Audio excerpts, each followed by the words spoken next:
ఎవరి కొరకు ఎందుకొరకు సాగించు పోరాటము ఇల్లు విడిచి పల్లె విడిచి ఎన్నాళ్ళు ఈ నరకము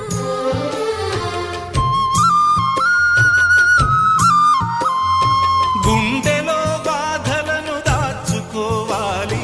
నా పోరు బాటలో నీ తోడు కావాలి పల్లెనే ఇల్లుగా నువ్వు చూసుకోవాలి పంచాది నిర్మలకు చెల్లెవనిపించాలి